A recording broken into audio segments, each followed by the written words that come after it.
जल्दी या देर से वही लोग कामयाब होंगे जिनका कामयाबी के ऊपर मुकम्मल बिलीव हो है। वो समझते हैं कि मैं इस मंजिल तक पहुंच सकता हूँ। बिलीव है क्या? आपने कहा मैंने सोचा तो मैंने कर दिया, ये पहला पार्ट है। पता कैसे चलेगा? बिलीव नाम है फीलिंग ऑफ सर्टेनिटी का, यकीन की कैफियत का।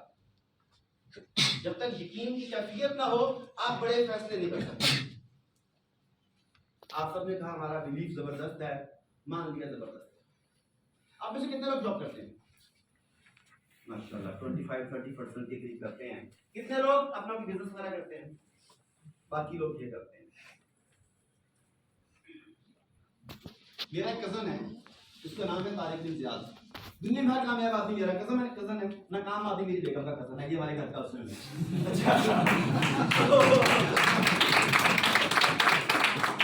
बस बात तो सीखी है ना।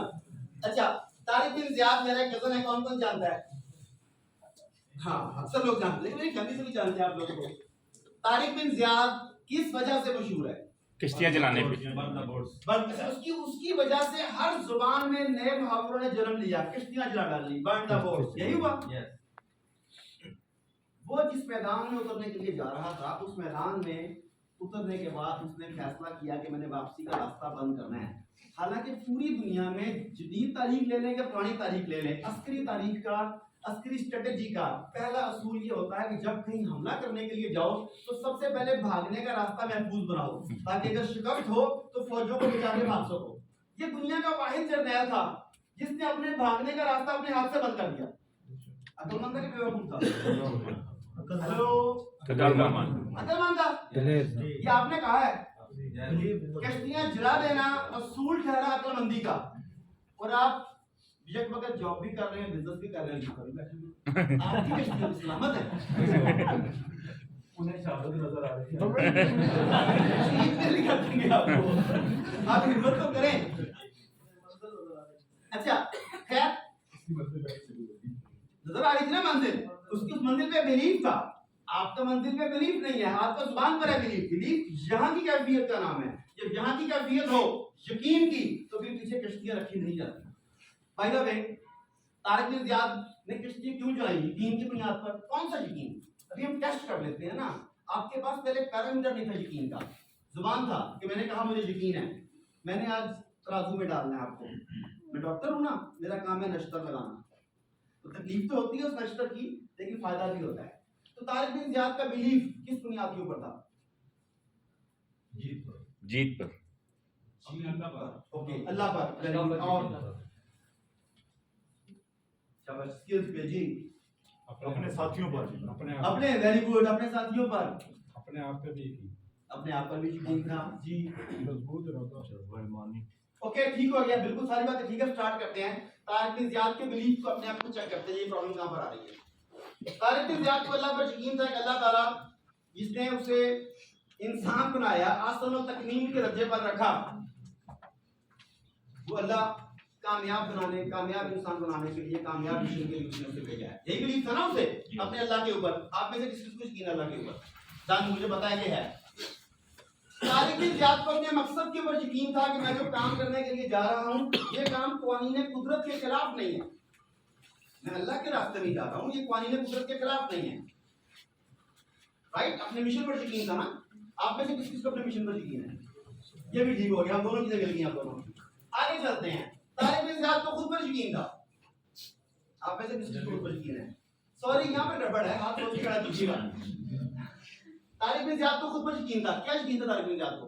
ना ना ना ना ना, ये यकीन नहीं है। यहाँ पे खिलाफ था मैडम से, मैं डर गया, मैं बताया नहीं उसको। हौसला जमा करता रहा कि बाद में खिलाफ करूंगा। तारिक बिन जियाद को खुद पर यकीन इसलिए था कि वो जिस मैदान में उतरने जा रहा था, उस मैदान का वो माहिर था। जंगें घोड़ों पर लड़ी जाती थी, वो माहिर शाहसवार था। जंगें तलवारों से लड़ी जाती थी, वो माहिर शमशीर सन था। जंगों में तीर चलाए जाते थे, वो माहिर तीरंदाज था। जंग में नेजा इस्तेमाल होता था, वो बेहतरीन नेजाबाज था। वो जंग में अमीर लश्कर था, वो बेहतरीन वार स्ट्रेटेजिस्ट था। जिस जगह पर वो काम कर रहा था, उस मैदान के तमाम ऊंच नीच को उसे बखूबी पता था। उसके पास तमाम मुकम्मल स्किल्स थे, जिस बुनियाद के ऊपर उसे खुद पर यकीन था। मैं कह सकता हूँ यकीन नहीं था।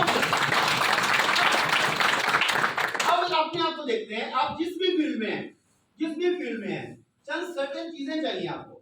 मिसाल के तौर पर आप सेल्स के काम में हैं, सेल्स की मुकम्मल ट्रेनिंग किस किस ने दी? एक दो बंदे शायद निकल आए। आपका काम ऑब्जेक्शन हैंडलिंग का काम है, लोगों के एतराज़ात को दूर करना। ऑब्जेक्शन हैंडलिंग की बाकायदा ट्रेनिंग किसने दी? आपका काम है लीडरशिप, आपने लोगों को लीड करना है। लीडरशिप देने के लिए आप लोग आज यहाँ पर बैठे हुए हैं। आपका काम है लोगों के दिलों में उतरना, अपनी बातों से उनके दरवाजों को खोलना और मुंह को बंद करना। दिल के दरवाजे खोलना, मुंह के दरवाजे बंद करना, यही काम है ना आपका। कम्युनिकेशन स्किल्स की बात आपका प्रॉपर ट्रेनिंग किस किसने दी है? आपका काम है टीमें बिल्ड करना। आप में से कितने लोगों ने टीम बिल्डिंग की और टीम मैनेजमेंट की बाकायदा ट्रेनिंग ली हुई है? Answer is no. 5-7 बंदों ने एक ट्रेनिंग ली, किसने 2 ली, मगर ओवरऑल तमाम स्किल्स जब तक आपके पास नहीं होंगे आप कैसे कह सकते हैं कि मुझे खुद पर यकीन है, मुझे मंजिल पर यकीन है। डन हो गया, मैं दरिया के इस तरफ खड़ा हूं, मेरी मंजिल दरिया के उस तरफ है। उस मंजिल का नाम कुछ भी हो सकता है, शबाना, सायमा, सकीना, मंजिल मुख्तलिफ होती है ना बंदे की। अच्छा, बीच में दरिया है, मुझे स्विमिंग नहीं आती, मुझे अल्लाह पे यकीन है, मुझे खुद पे यकीन है, मुझे मंजिल पे यकीन है, मगर मुझे स्विमिंग नहीं आती। और अब मैंने छलांग मार दी, अब मेरे फूलों पे कौन कहता है शहादत मिलेगी? अच्छा, यहाँ भी गड़बड़, मेरा काम है इख्तिलाफ करना है सारा। यहाँ भी गड़बड़, शहादत अल्लाह की राह में जान देने पर मिलती है, हराम मौत खुदकुशी होती है। मुझे पता था कि मुझे स्विमिंग नहीं आती, मैंने पानी में छलांग क्यों मारी? सीधी खुदकुशी है, तो हराम मौत होगी, शहादत भी नहीं हुई। ये होती है प्रॉब्लम, ये होती है प्रॉब्लम। हम तो कहते हैं ना जुबान से मुझे यकीन है, मुझे यकीन है, मुझे यकीन है। अगर जुबान से यकीन कहने से कुछ हो सकता होता तो जब मैंने माँ की अजमत के बारे में सुना तो मैंने ये यकीन किया कि मैं एक अच्छी माँ बन सकता हूँ। आज तक नहीं बन सका, 52 साल हो गए हैं। खाली यकीन से कुछ नहीं होता। तो ये फीलिंग ऑफ सर्टेनिटी ये कब आएगी? जब आपके अंदर प्रॉपर स्किल्स होंगे। जो नहीं है लिखने का ना, जो हमें सीखने हैं। अगला स्टेप, तारिक बिन ज़ियाद को अपनी टीम के ऊपर यकीन था कि मैं अपनी टीम को जो कहूंगा ये कर दिखाएंगे। आज का की जर्नैल अपनी टीम से कहेगा खेमे जला दो, वो जाके जर्नैल का खेमा जला देंगे। सब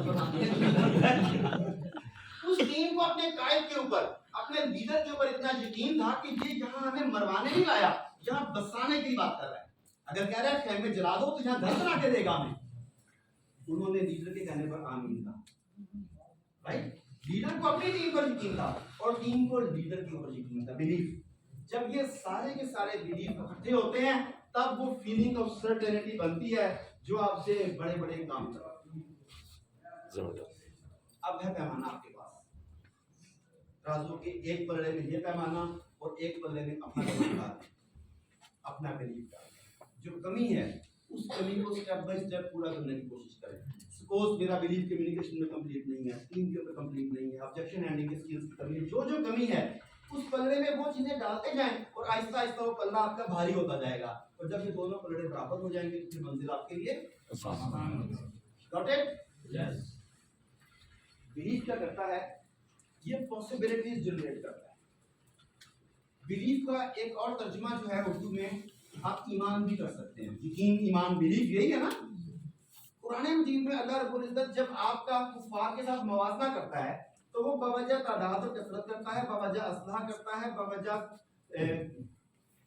मालो दौलत करता है, या ईमान की बदौलत करता है। अगर तुम ईमान में मुकम्मल हो, एक बार बिलीफ कंप्लीट है, तुम उनके 20 पर भारी हो। ईमान थोड़ा कम है, तुम उनके 10 पर भारी हो। बिल्कुल ही यार दूसरा तो तुम हमारा 1 उनके 2 पर भारी है। ये मवाजना मालो दौलत, तादाद, असलहा, साजो सामान इस बुनियाद पर नहीं होता, बिलीफ की बुनियाद पर। इट मींस अगर आपका बिलीफ मुकम्मल है, जिस मिशन के लिए आप जा रहे हैं वो मिशन, आपकी सलाहियतें, आपकी टीम, आपका लीडर, अगर ये सारे का सारा मिशन विजन एक है और बिलीफ मुकम्मल है तो फिर आप 100 के बराबर काम कर सकते हैं। फिर बुनियादी की पहली की क्या है? बिलीफ होना तो नहीं चाहिए कि आज का मुकम्मल सेशन सिर्फ बिलीफ बाकी 12 की एक एक सेशन में हो। लेकिन बार आप कोशिश करते हैं तेज कुछ ना कुछ लेके जाएं फिर आगे चलते हैं। उसके बाद तो आपका बिलीफ जो है, आपकी अपनी प्रोडक्ट्स, जो आपकी कंपनी की प्रोडक्ट्स हैं, ये तो स्किल्स तो हो गए ना। आपकी कंपनी के प्रोडक्ट्स कौन कौन से हैं, प्लान कौन कौन से हैं, आपकी कंपनी उसका विजन क्या है, उसकी स्ट्रेंथ क्या है, वो क्या है, जिस इंडस्ट्री से आप वाबस्ता हैं। अगर ये रियल एस्टेट की इंडस्ट्री है तो रियल एस्टेट की वर्थ क्या है, दुनिया में क्या चल रहा है, इसके बारे में आपका बिलीफ, सीखने सिखाने के बारे में आपका बिलीफ, जिन लोगों से अपने काम करना है, जिन लोगों को साथ लेके चलना है, उनके बारे में आपका बिलीफ, और सबसे बढ़कर अपनी जात के ऊपर बिलीफ कि मैं कर सकता हूँ। जब ये बिलीफ सबके सब होंगे तो फिर कामयाबी मिलेगी। इंग्लिश का मुहावरा है, बड़ा मजे का मुहावरा है। वो कहता है कि if you think you can, अगर आप समझते हैं कि आप कर सकते हैं, यू आर राइट, आप कर सकते हैं। And if you think you can not, और अगर आप ये सोचते हैं कि मैं नहीं कर सकता, again you are right, you can not, आप नहीं कर सकते। ये फैसला आपने करना है कि आप कर सकते हैं या आप नहीं कर सकते। अगर यहां से आवाज आती है मैं नहीं कर सकता, तो जब तक इस आवाज को नहीं बदलेंगे आप नहीं कर सकते। और जिस दिन आपने इस आवाज को बदल लिया, उस दिन हवाएं भी तस्वीर हो जाएंगी। माइंड चेंज, जी, माइंड चेंज कितना इंपॉर्टेंट है। बिलीव आपको कितने लोगों को स्पोर्ट्स का शौक है? कौन सी वैसे है? मैंने इसलिए पूछा कि गुल्ली काफी डंडा। पुरानी बात है, मैं कोई 20 years की बात है, गाड़ी पूरी नहीं थी मेरे पास, तो मैं कराटे का मुकाबला करने के लिए बस में जा रहा था। तो बसें भी एयर कंडीशन नहीं होती थी उस दिनों में ना, वो दूसरी बसें होती थी। तो साथ वाले ने सिगरेट सुलाया, तो सिगरेट सुलाया तो जो स्मोकर्स हैं उनकी कर्टसी होती है, साथ वाले से भी पूछते हैं। तो उसने मुझे कहा कि सिगरेट, मैंने बड़े फखर से छाती चौड़ी करके कहा कि आई एम स्पोर्ट्समैन। उसने मुझे देखा और मुझे कहता है कि मैं भी 20 साल से स्पोर्ट्स की फील्ड में हूँ और सिगरेट पीता हूँ, मुझे तो कभी कुछ नहीं हुआ। मैंने देखा बिल्कुल इतना सा अजीब सा उसका चेहरा मुरझाया हुआ। मैंने उसे हैरान होकर पूछा कि क्या खेलते हो? कहता है फ्लैश, जुआ। अब ये नहीं पता कि कौन क्या खेलता है। अच्छा खैर, अब हैरान होंगे 1957 तक पूरी दुनिया में कोई एक एथलीट भी ऐसा नहीं था जो 4 मिनट में 1 मील दौड़ सके। 1957 तक पूरी दुनिया में एक एथलीट भी ऐसा नहीं था जो ऑन रिकॉर्ड 4 मिनट में 1 मील दौड़ सके। एक कॉन्सेप्ट ये था कि इंसान है, परिंदा तो नहीं है कि हवा में उड़े। 4 मिनट में 1 मील दौड़ना ह्यूमन कैपेसिटी से बाला आता है। ये एक असूल था, असूल नहीं था, एक बिलीफ था। 1957 एक एथलीट काला जिसका नाम था रॉजर बैनिस्टर, उसे या तो इस बिलीफ का पता नहीं था, या उसकी टांगें बड़ी थी, या वह मजबूत था, जो कुछ भी हो, उसने ट्रेनिंग की। 1958 में अमेरिका के सालाना खेलों में उस आदमी ने 3 मिनट 59 सेकंड में 1 मील करके दिखाया। नहीं, होल्ड ऑन, बात आगे है काम की। पूरी दुनिया में एक बंदा भी 4 मिनट में मील नहीं दौड़ सकता, और रॉजर बैनिस्टर 1958 की अमेरिका की सालाना खेलों में 3 मिनट 59 सेकंड में 1 मील दौड़ लेता है। सो व्हाट, एक आदमी की टांगें लंबी थी, कोई ऐसे हालात बन गए, उसके मसल मजबूत है, एक ने दौड़ लिया, फिर क्या हुआ? हुआ ये कि जब उसने ये रिकॉर्ड बनाया तो पूरी दुनिया के एथलीट्स तक पैगाम गया कि अंडर 4 मिनट 1 माइल पूरा करना ह्यूमन कैपेसिटी के अंदर है। उसके 2 साल के बाद जब ओलंपिक्स होती हैं तो 20 से ज्यादा लोगों ने 4 मिनट में 1 मील दौड़ा, और आज पूरी दुनिया के हर बड़े शहर में कोई ना कोई ऐसे एथलीट मौजूद हैं जो 4 मिनट से कम वक्त में 1 मील दौड़ देते हैं। मेरे अपने शागिर्द जिन्हें मैं ब्लैक बेल्ट की ट्रेनिंग करवाता हूं, उनको मैं करवाता हूं। 1957 तक पूरी दुनिया में एक बंदा भी नहीं है, और आज हर बड़े शहर में कोई ना कोई बंदा मौजूद है जो 4 मिनट से कम वक्त में 1 मील दौड़ लेता है। और हमारे बड़े कहते हैं कि खुराकां पुरानियां चंगियां सी, वो देसी घी हुंदा सी है ना, तो खुराकें वाकई पुरानी थी। आज तो बड़े लोग खाते हैं, मगर एथलीट आज का बेहतर क्यों है पहले से? उससे पहले के बिलीव था कि 4 मिनट में 1 मील दौड़ा नहीं जा सकता, तो वो दौड़ नहीं पाते थे। एक आदमी ने उस बिलीव को तोड़ डाला, तो फिर आगे बढ़ दर्जनों, बीसियों, सैकड़ों, हजारों लोगों के लिए रास्ता खुल गया। बिलीव, अगर आप अपने बिलीव को तोड़ देते हैं कि मैं ये काम नहीं कर सकता की बजाय मैं ये काम कर सकता हूँ वाला बिलीव डेवलप कर लेते हैं, तो फिर नई दुनियाएं आपके लिए खुलने के लिए जा रही है। तो तोड़ने के लिए तैयार है अपना बिलीव? किस चीज के बारे में तोड़ेंगे बिलीव? ये भी बताते हैं, पता लगे पॉजिटिव बिलीव थोड़ा थोड़ा हो। अगली की है कामयाबी के लिए कमिटमेंट। बिलीव जरूरी था अमल करने के लिए, मैदान अमल में उतरने के लिए। मुरादियों को यकीन था खुद के ऊपर, प्रवास शुरू की। अगली की है कमिटमेंट। ये मुर्गा भी फंस गई। कुछ शिकारी हो जो मेरे दोस्त पीछे बैठे ना, जिन्होंने दावत दी है, उन्होंने जाल लगाया हुआ था, मुर्गा भी फंस गई। बाकी टीम छोड़ के चली गई, ये अकेली रह गई। कोशिश की, बच्चे ने चलो आजाद भी कर दिया, टीम साथ नहीं है इसके। टीम अपना सफर कर रही है, कोई किसी के लिए नहीं रुकता।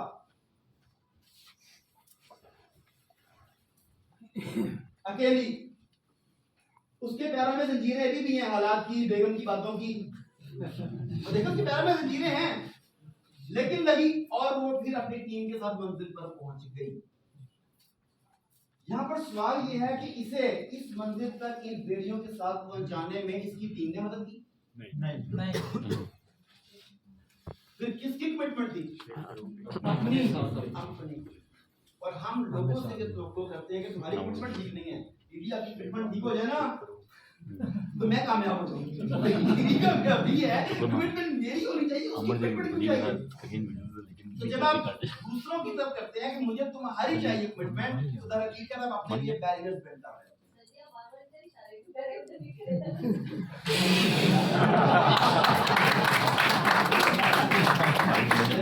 अच्छा किया, दो वजूहात है मैडम, आपने अच्छा की दो वजूहात हैं। एक वजह तो है ये मर्द जो है ना, ये बड़े सख्त दिल होते हैं कि बर्दाश्त किए तो मेरी बात जाने नहीं, पकड़ लेंगे बात में। आप लोगों के अल्लाह ताला ने दिल बड़े बनाए हैं, आप बर्दाश्त कर देती हैं, ये एक वजह है। और बाकी इनको बताता हूँ, असल वजह ये है कि मेरे अब्बू ने कहा था बेटा सच बोला करो, सच ऐसे ही है ना।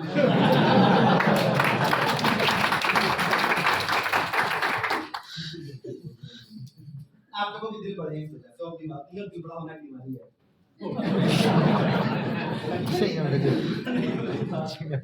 अच्छा जी, कमिटमेंट, तो हम कमिटमेंट की बात कर रहे थे। अगर आप किसी से कमिटमेंट का मुतालबा कर सकते हैं तो सिर्फ एक शीशे में नजर आती है। कमिटमेंट का मुतालबा इसके अलावा किसी से नहीं किया जाता। क्लियर है ये बात? तो कामयाब और नाकाम में अगर फर्क देखे जाएं तो सबसे बड़ा फर्क कमिटमेंट का निकलता है।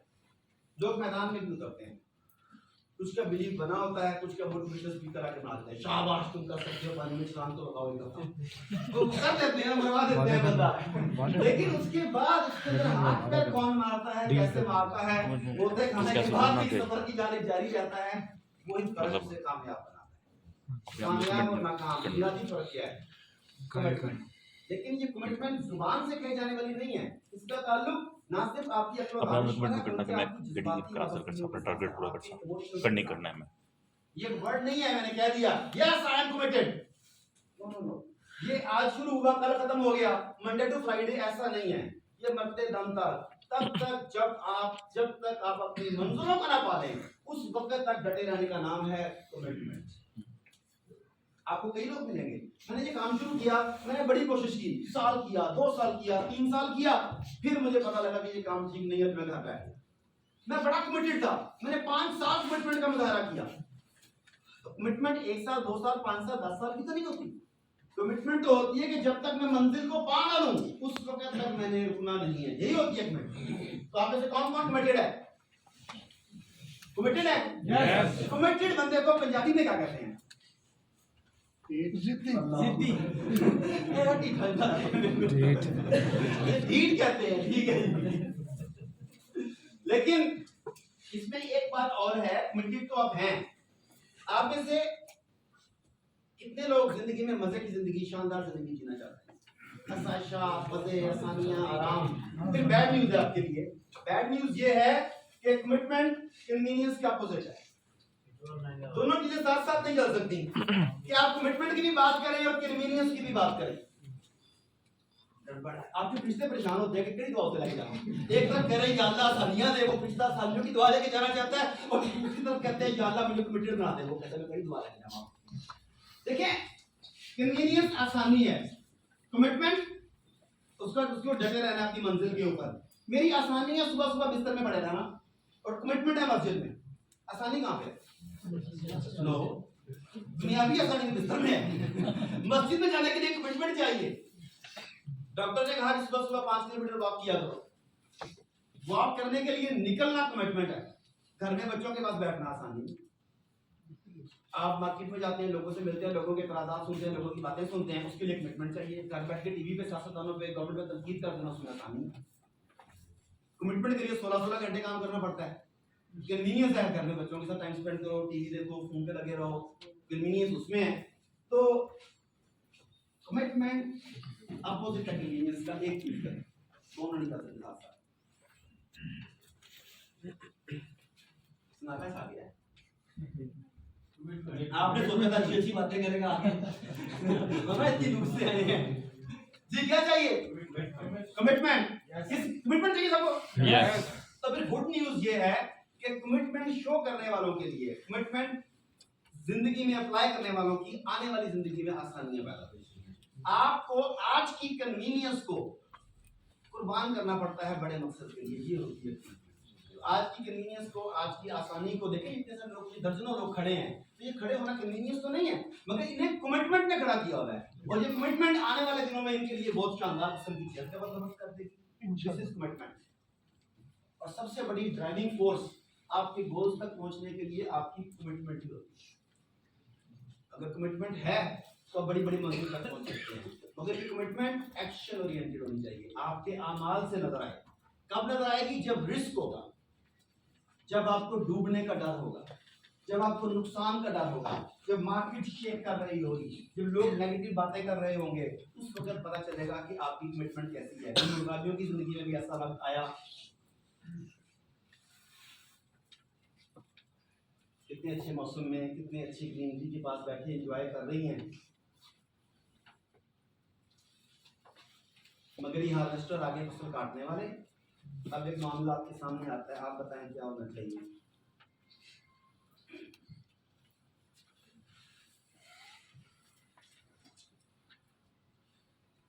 हार्वेस्टर आ रहा है, फसल कट रही है, और यहाँ पे चिड़िया अंडों के ऊपर बैठी हुई।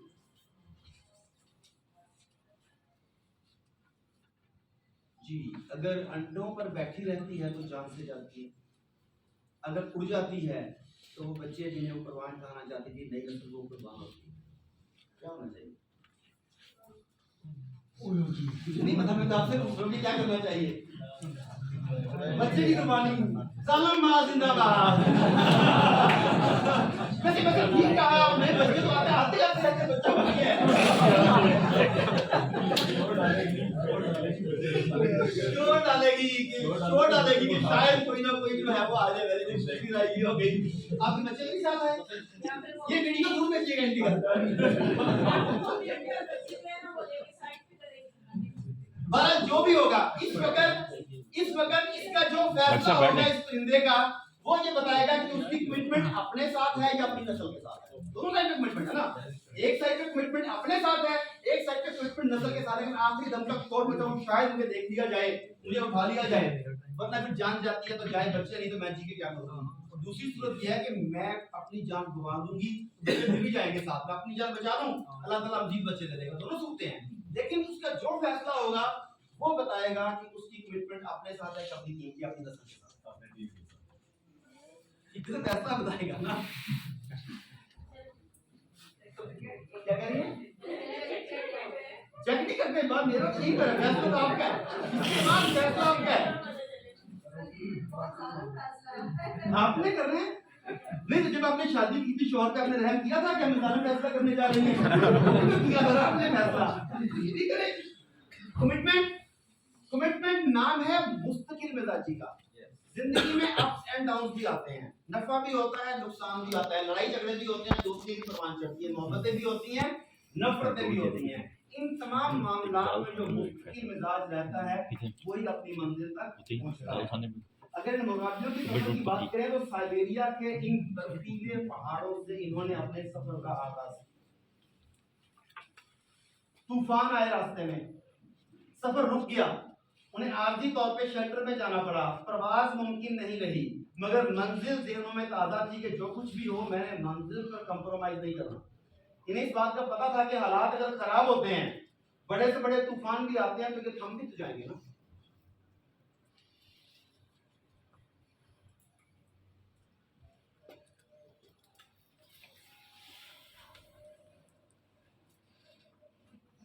और वही हुआ, तूफान थम गया।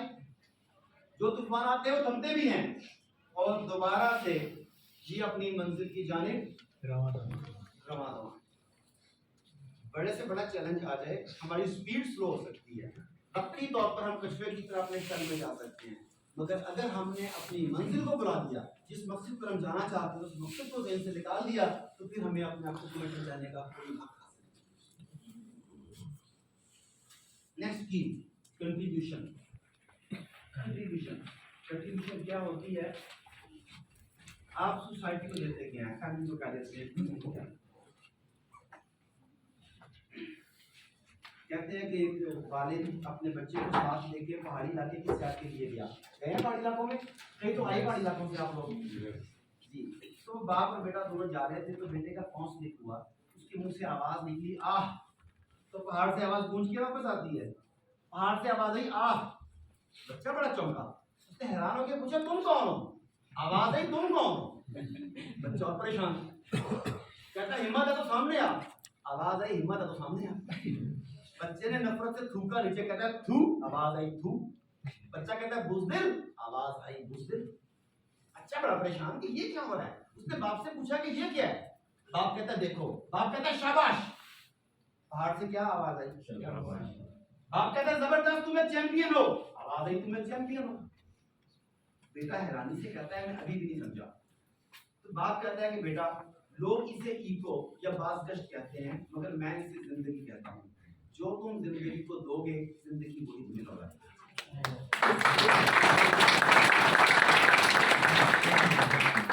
तो फिर अगर life is an ego, then all comes back, good bad fast true. आप अपना बेहतरीन दुनिया को देंगे, अपना बेहतरीन देंगे तो दुनिया अपना बेहतरीन आपको देगी।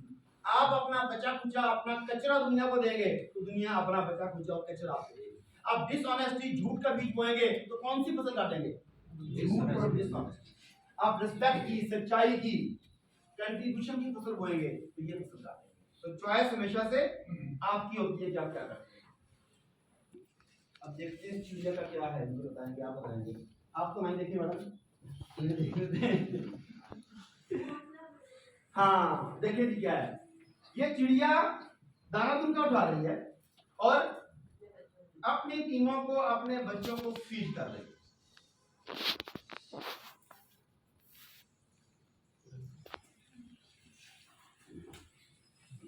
अब तक ईगल्स कौन कौन है?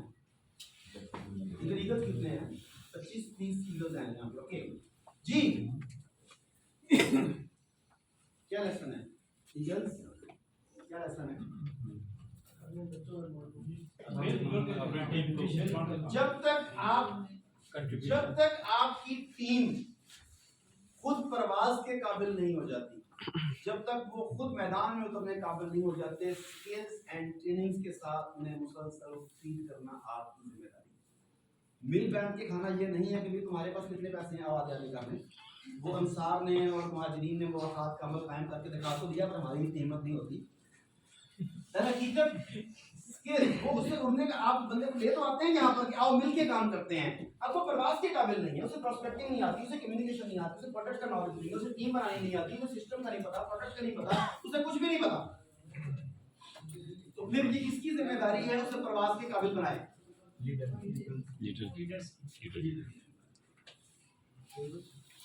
और इसके लिए एक सादा सा असूल है, वो असूल आप लोगों की इंडस्ट्री में, नेटवर्क मार्केटिंग इंडस्ट्री में 100% अप्लाई होता है। वो असूल ये कहता है कि आप जिंदगी में जो कुछ भी हासिल करना चाहते हैं उसे एक तरफ रखें, लोगों की वो हासिल करने में मदद करते हैं जो लोग हासिल करना चाहते हैं, तो आपको वो मिल जाएगा जो आप हासिल करना चाहते हैं। नेटवर्क मार्केटिंग में तो ये असूल 100% अप्लाई होता है ना। आप अपनी टीमों के ड्रीम्स पूरे कर दें तो यू आर द अपलाइन, आपके खुद का खुद ड्रीम्स पूरे हो गए। लेकिन अगर आप नेगेटिविटी की फसल बोलेंगे, लोगों की टांगे खींचेंगे तो गड़बड़ हो जाएगी। हर साल एक मुकाबला होता है किसानों का, और जिस किसान की फसल सबसे अच्छी होती उसे बड़ी एक हैंडसम अमाउंट जो है वो गिफ्ट में दी जाती। 3 साल मुसलसल एक ही किसान को बेहतरीन फसल का अवार्ड होगा। तो एक सहाफी उसका इंटरव्यू करने के लिए पहुंचा कि क्या वजह है कि हर दफा इसी को मिलता है। वो पूछता पूछता जब उसके गांव में पहुंचा, आसपास के लोगों से पूछा तो पता चला कि वो आदमी जिसे हर साल इनाम मिलता है वो बेवकूफ सा आदमी है। वो अपनी इंतहाई कीमती फसल का इंतहाई कीमती बीज मुफ्त में आसपास के लोगों को फ्री दे देता है। तुम भी के पास ये मेरा बीज ले लो, तुम भी मुझसे बीज लो, तुम भी मुझसे बीज ले लो। उन्होंने कहा कि तुम्हें पता भी है, इसे पता है बंदे को कि कंपटीशन में सारों ने आना है, फिर ये वो खास बीज क्यों दे देता है? खैर मुश्ताबा वो किसान के पास पहुंचा और कहता है कि तुम अच्छे किसान तो हो, तुम्हें इनाम मिल जाता है, मगर तुम्हें बेवकूफ आदमी, तुम अपनी बेहतरीन फसल का बेहतरीन बीज मुफ्त में आसपास के खेत वालों को भी दे देते हो, तो वो कल तुम्हारे मुकाबले में आएंगे। किसान कहता है ये मुझे बताने के मैं बेवकूफ हूं या नहीं, मगर मुझे ये पता है कि तुम्हें काश्तकारी का बिल्कुल नहीं पता। वो कहता है क्या मतलब? वो कहता है कि अगर मेरे आसपास के खेतों वाले बुरी फसल का बीज बोएंगे, जब हवा चलेगी तो पोलन उड़ के मेरी फसलों पर भी आएगा और मेरी फसलों को तबाह कर देगा। अपनी फसल को बचाने के लिए जरूरी है कि मैं अपने आसपास के खेतों में भी अच्छी फसल की पैदावार यकीनी बनाऊं, अदरवाइज तो तबाह हो जाएगी। अब हमें क्या करना है? हमें अपने आसपास अच्छे बीज बोले हैं, हमारी फैमिली में अच्छे बीज हो, हमारे दोस्तों में अच्छे बीज हो, हमारी टीमों में अच्छे बीज हो, जहां हम ऑफिस पे जाते हैं वहां पर अच्छे बीज हो, जिस मोहल्ले में हम मौजूद हैं वहां पर अच्छे बीज हो। हमें हर तरफ से पॉजिटिविटी मिले, हमें हर तरफ से मंजिल पर जाने वाला हौसला मिले, ताकि हम मंजिलों तक जाएं। अगर हमारे आसपास नेगेटिविटी होगी, मनफियत होगी, तो क्या हम मंजिल तक पहुंच पाएंगे कि रास्ते में शिकार हो जाएंगे? रास्ते में शिकार हो जाएंगे। तो फिर अच्छी फसल का बीज बोइए। और ये सब कुछ एक तरफ रह गया कि ना भी करें तो क्या दूसरे लोगों की मदद करना बतौर ह्यूमन हमारी जिम्मेदारी है या नहीं? तो जिम्मेदारी फिर बतौर ह्यूमन हमें पूरी करनी पड़ेगी ना। नेक्स्ट किया जी डुप्लीकेशन। डुप्लीकेशन किसी भी चीज को आइडेंटिकली कॉपी करना, एग्जैक्टली जैसे उससे पहले किया जा रहा है वैसे करना। तो इस देखिएगा और मुझे बताइएगा कि डुप्लीकेशन किस चल रही है।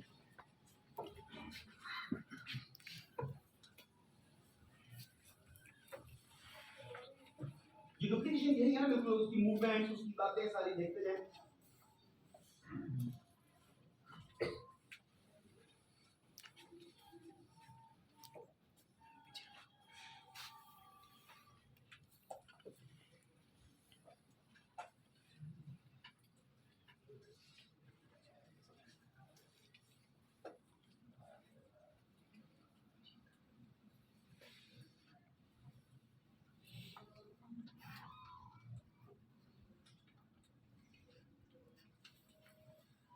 Identical copy.